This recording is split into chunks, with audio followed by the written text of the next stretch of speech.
What's up? I'm back real quick. Had to make a run. I just went and picked up the Glock 23 Gen 5. This is a 40 caliber Glock. I have that, and I have Jewel. This is my show firearm. All right. So what I'm gonna do actually, let me take the magazine out of Jewel. Magazine empty. Slash still locked open on there. The Glock 23 doesn't have a magazine in it at all. All right, so what I was talking about, trigger adjustments and how some of my show firearms or my competition firearms has the adjusted trigger or the swapped out trigger to make the trigger pull lighter.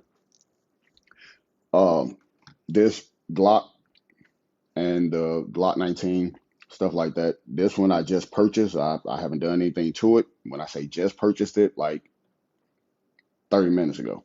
So I haven't done anything to the trigger, anything to the firearm in general. So the trigger on this is a stationary standard. No, well, not really stationary, but this is a standard trigger on this Glock. This is a swapped out trigger on the Canon. All right, so I'm gonna let y'all see the difference between the trigger pull. All right, on the Glock, you got all this play area on a standard Glock trigger. Actually, let me see something. I'm gonna go this way. So you got all this play area on a standard Glock trigger. All right, before you actually get to the point to where you have your snap. Reset, snap. But again, you have all this play area. Now, I'm gonna transition over to the Canon. Go ahead and let the slide close. This is all the play area you have. This is it. You have your snap after that. Your reset is basically instant. That's your reset. The trigger doesn't even come out that far. So this is all of the play area that you have compared to all of this play area. All right. So that's the difference between the triggers. When I'm talking about, I don't switch out the trigger on my concealed firearms because you have more play area that I can actually still pull that in and still be ready to fire if need be. Whereas with this one, if I pull this in, the snap is almost instant. You know what I mean? So if you don't train with it, you really won't know how much play you have in here. Like literally, again, this is it. See what I'm saying? You can have misfires, malfunctions, and stuff like that just trying to get used to where the play area is in your adjusted trigger compared to, again, your Glock trigger where you have more play area before your snap actually goes off. So that's what I was saying about the different triggers and trigger adjustments and stuff like that. Whereas if I'm doing a competition firearm, I'll have a lighter trigger like I have here on the Canon. But that's because it's competition, it's timing, how many rounds you can fire off in a certain amount of seconds, stuff like that. So I'll have either an adjusted trigger to where I actually have the trigger adjusted to a certain pounds, or I'll switch out the trigger to where it's adjusted to a certain amount of poundage and things like that, according to basically what the rules say. And all the rest of it is basically just how quick you can pull your finger. But again, on my carry firearms, I keep the trigger the same. I don't adjust it or anything like that. I don't mess with the trigger on my carry firearms. All right. Other than that, like I say, if you have any questions, need any other information, want to know about any other things like that. Oh, let me do this real quick. So somebody did ask me as far as like taking a Glock down. I don't know if they was trying to be funny or what, but it's two different ways that you could take a Glock down. Both other ways really are the same. You can take a Glock down from the open position. You can take a Glock down from the closed position. Still, basically using your pins here on the side. You got a pin here on this side. You got a pin here on this side. Basically your breakdown levers. Taking it down while it's open. You basically open, pull down on your levers, close it, pull the trigger. Your slide comes off like that. If you have it closed, pull the trigger now, pull down on your mechanisms, and push forward on the slide, and it comes off that way as well. So there's two different ways you can break a Glock down. Like I say, I don't know if they was trying to be funny, asking me, do I know how to break a Glock down? Um, or basically the question was, how many different ways can you break down a Glock? Two, if you do it from one with the open position, one with the closed position. So I basically just did that just because somebody asked me about it. I don't know if they may only take the firearm down from the closed position, or if they only take it down from the open position. Actually,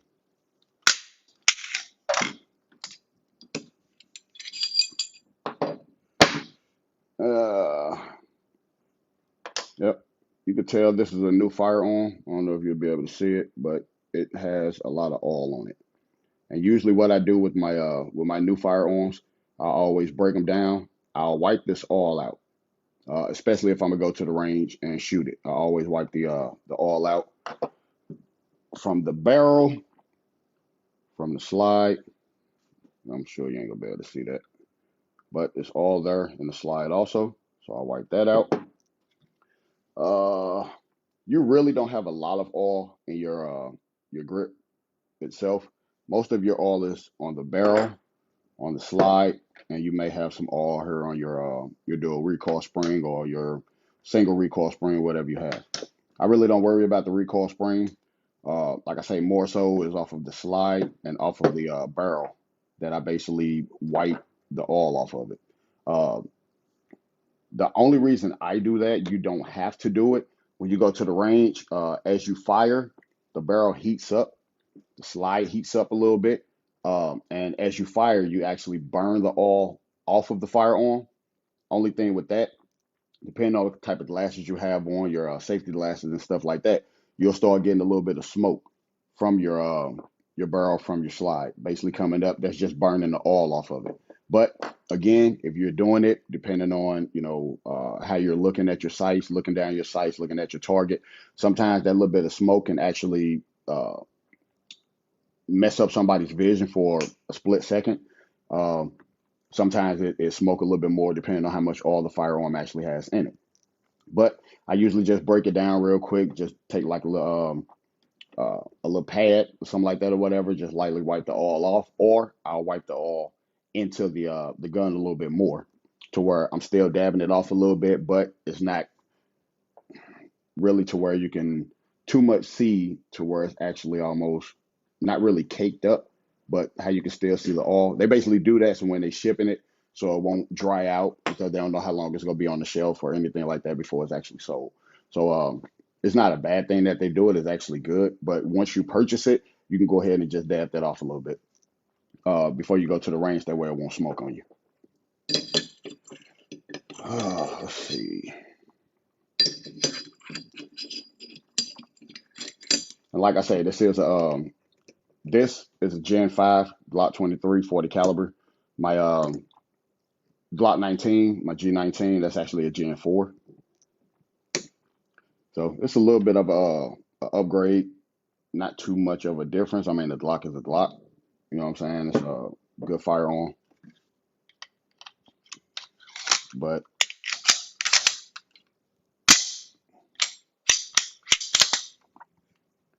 it is what it is. You know what I'm saying? So like I say, that's really just the difference of some of the triggers. I do have some firearms that have a lighter trigger than either the Canic has on it, but again, it really just depends on what type of competition I'm doing, what type of shooting I'm doing, stuff like that or whatever, or if it's just a show firearm. Anything with the Canic, like I said, would have been just a show firearm. I'm never going to take this firearm to the range. I'm never going to use this in a defensive situation or anything like that. Actually, I do have a sight on this. So what I was saying in my first video about the sight, my red dot actually isn't on. This dot that you're actually seeing up here in the front is from the front sight, because the front sight is actually a microfiber sight. So you're actually seeing the red from the front sight, where the front sight is not a standard white sight. It's actually a red sight. And as you see, because of the way this is actually made, I took the rear sight off to mount the sight on here. So I don't have a rear sight on her at all.